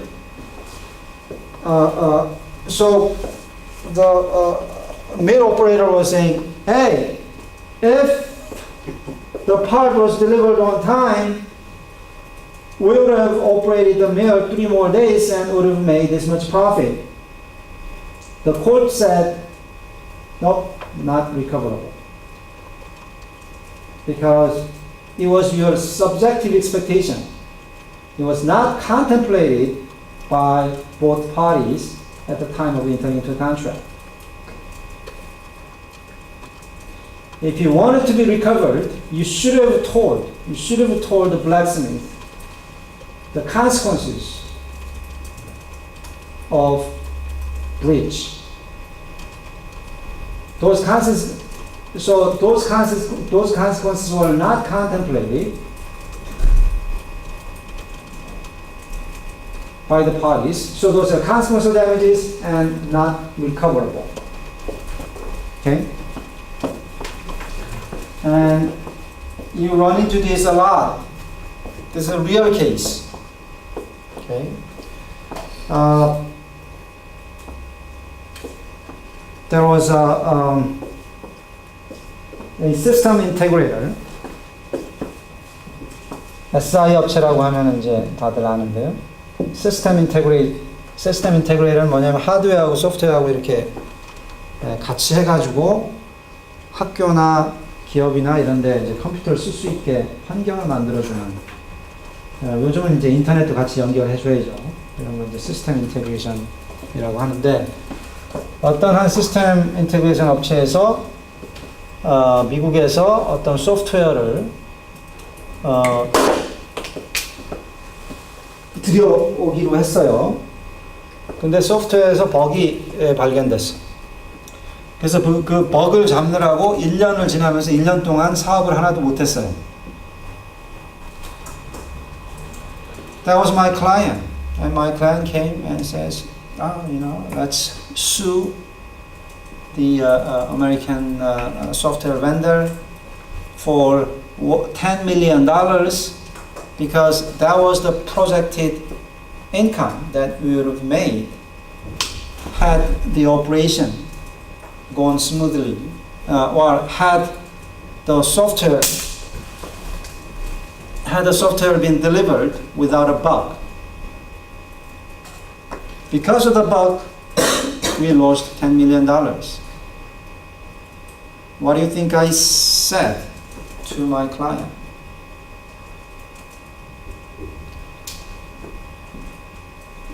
If now you know Hadley versus Baxley rule, what would you ask your client when a client comes to you, say, I want to sue the hell out of my vendor for delivering a defective product. I want to recover all the profit out of me. What would be the first thing that you will ask your client?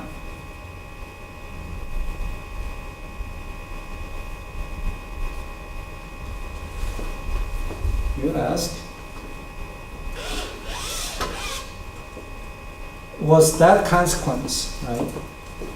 The consequence of $10 million, was that contemplated when you entered into a contract? Not contemplated by you, but contemplated by both parties. Did you tell the software vendor that you would have made $10 million with the software delivered to you?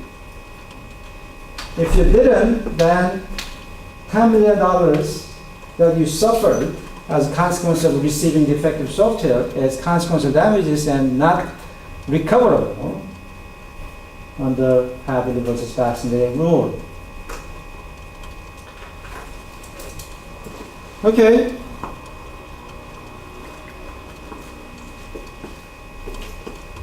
Then, so from now on, like, you will advise your clients that, if you wanna recover a lot, if you wanna recover a lot of damages in when the other side breaches, whenever you enter into contract, you should let the other side know how much profit you'll be making. Yeah? No, that's stupid, right? Because if you let the other side know how much profit you'll be making, then the vendor will increase the price, right? Oh, you'll be making that much money and you are buying our software for so cheap price? We want more of the pie. Because if you deliver defective software, then we'll be paying more money, right? So, you know, to guarantee against that, I want to be paid more, right? Then what do? I mean, do you keep it secret? Do you tell the other side? Or you should, you know, go down the middle road.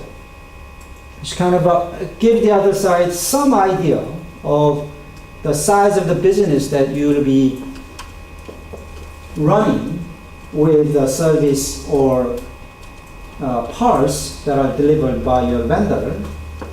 vendor 그러는데 이것도 아주 많이 쓰는 말이에요. vendor. vending machine이 뭐예요?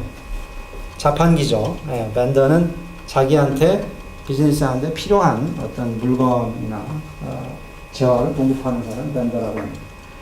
So you should just give the vendor kind of just foggy idea of the size of the business that you are doing.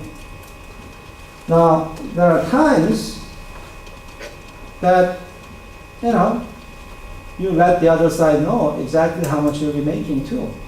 If that's safe, then I think that's the most effective way of guaranteeing against the Hadley versus Baxendale law. Sometimes you just write in the contract. Company X will be making $100 million if the contract is performed correctly by the vendor. Okay. If that's safe in that specific context, then that's a good way of ensuring against the Hadley versus Baxendale law. But that cannot be an advice that you can give to all your clients, because your clients need to keep their secrets. That's consequential damages. Now, liquidated damages. This happens a lot with your clients. Again, they come to you and say, our company's fate hangs on this contract. We want to make sure and make damn sure that the other side does not breach. So I want to add a clause that says, if company X breaches the contract, then company X pays $100 million. Okay, must pay $100 million. And we call that, it's like a penalty, right? The lawyerly term, the professional term you need to use is, repeat after me, liquidated damages. The reason it's called liquidated is, what's the most liquid form of asset? Liquid. Cash, right? So liquidated damage means there is a damage and you turn it into the value in cash. So that's what liquidated damages is. 그래서 liquidated damages 번역이 손해배상 예정액이에요. 뭐냐면 발생할 손해를 예정을 해가지고 환산을 해놓는다는 거죠. 환산. 그래서 liquidated. 그래서 회사 자산 처분하는 것도 liquidation이라고 하고, 여러분들 옷가게 같은데 보면 이제 그 급처분, 뭐 우리나라에서는 그렇게 써 있는 걸 외국에 가면 liquidation이라고 써 있을 거예요. 점포가 망해서 지금 다 판다. 그런 liquidation. 회사 해산하는 것도 liquidation이라고. 그래서 liquidated damages는 손해를 그 액수로 환산해 준다는 의미예요. 근데 그런 의미만 가져야 돼요. 페널티의 의미를 가지면 안 돼요. 그러니까 위약벌이라고 번역하죠. 위약벌은 미국 법상은 그냥 무효예요. 무효. 깎아주는 게 아니라 그냥 무효가 됩니다. So if you want to set a dollar value of damages that you will suffer from the other side's breach, you have to write it so that it becomes valid liquidated damages. When does something become valid liquidated damages? Two conditions have to be met for a liquidated damages clause to be valid. One is the nature of the contract. 이건 잘 써놓으세요. The nature of the contract is such that damages are not easily ascertainable.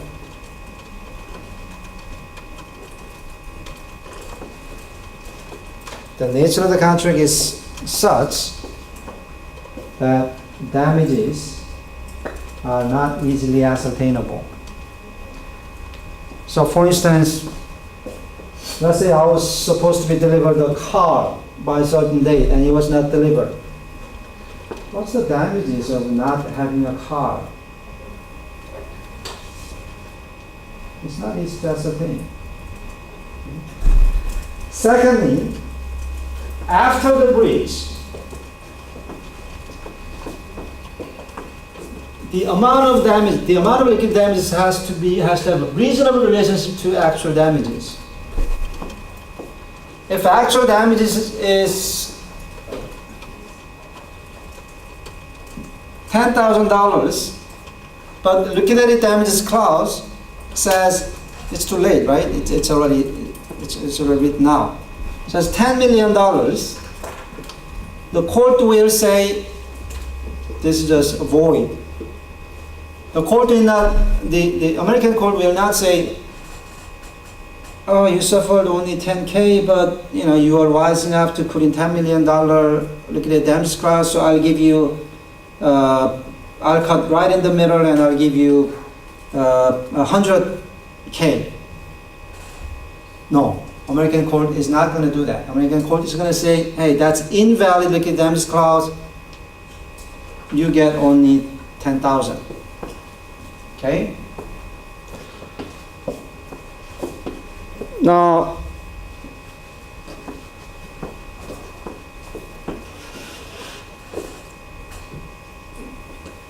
so if the relationship between the actual damages and liquidated damages is 100 times, probably the court will say that's unreasonable. If it's twice, what do you think? They'll say it's reasonable. 5 times, yeah, reasonable. How about 10 times? I don't know. 20 times? Maybe not. 40, 50 times, probably the court will say not reasonable. Okay? Where the line is drawn, we don't know exactly. But that's something you need to look at.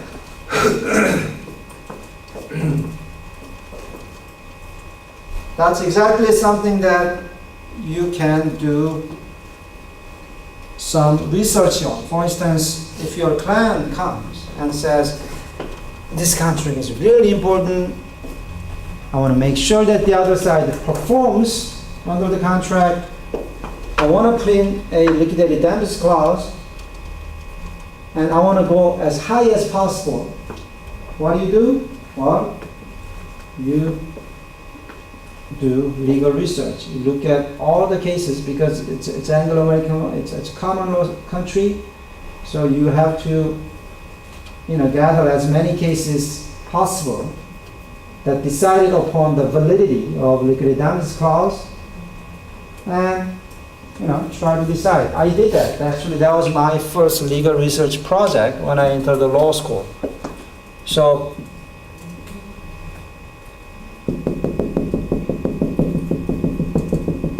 you find tons of cases, you read them, and then you kind of extract a general principle.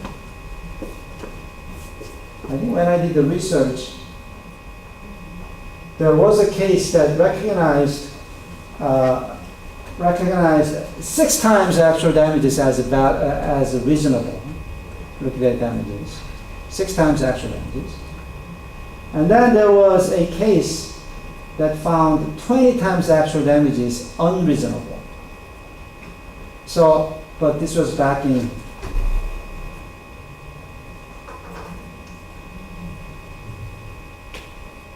92.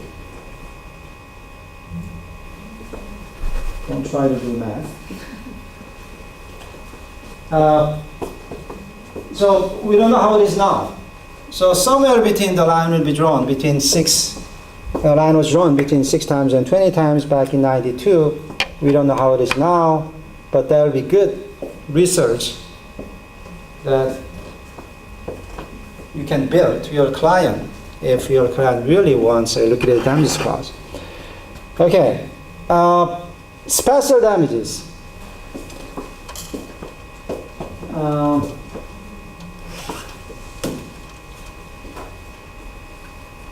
Just a couple of qualifying remarks on consequential damages. Some people teach consequential damages backwards. Some people say consequential damages are recoverable. Okay? And then they define consequential damages as damages contemplated at the formation of the contract. Okay? So the substance is the same, but they just call consequential damages the other way around. So don't be confused. All you need to know is the substance. The substance is that damages not contemplated by both parties at the time of the formation of the contract are not recoverable. Okay? Whether you call it, no matter which side you call consequential damages. Let's talk about special damages next week. Any question, comment so far? Okay. That's it, and have a nice week. All right.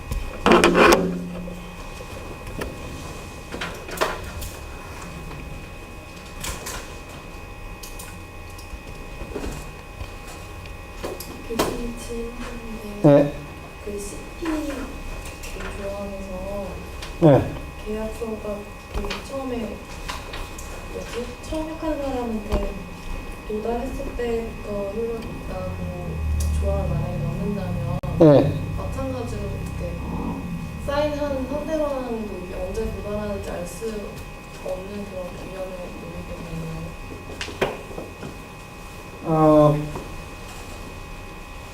다시. 그 계약이 사인되는지 그 승낙이 있었는지 를 알기 위해서 자기한테 도달하는 도달에 위험이 발생한다고 하는데 상대방이 그 도달 사실에 대해서 모르는 경우에 관계없죠. 관계없죠. 그러니까 계약은 효력을 발생하는 거죠. 도착했다는 것만 입증할 수 있습니다. 자기한테. 거기에 적힌 팩트에 효력이 발생할 거라고 상대방은 인정을 하고 승낙을 하게 되는 건가요? 그렇게 봐야죠. 계약에 그렇게 써 있으면 계약에 쓴 대로. 그러니까 자기한테 도착해서 계약 효력 발생하는데 그걸 상대방이 모르면 어떡하냐 그런 거잖아요. 어쩔 수 없죠. 계약이 그렇게 돼 있는데. 네. 님께서 좀 갑에 위치해 있는 파티가 마지막 서명을 하는 경우가 네. 많다고 네, 했잖아요. 네. 그러면은 그 상대방 파티에서는 뭐 대응책이랄 것은 전혀 없나요? 없죠, 보통. 그런 그 조그만 것들이 이제 을들이 항상 양보를 할 수밖에 없는 것들이죠. 그러면 이제 거기에 조금이라도 저기를 하면 좋은 변호사가 있으면 오케이 서명은 거기가 먼저 해라. 대신 계약서에 컨디션 프레시던트를 넣자. 그래서 우리한테 도달하면 너희가 마지막 서명 우리한테 도달하면 계약이 효력 발생하는 걸로 하자. 상대방 변호사가 뛰어나지 않거나 좀 덜 악착 같으면 그런 걸 활용해 줄 수도 있겠죠. 자, 다음 거 봅시다.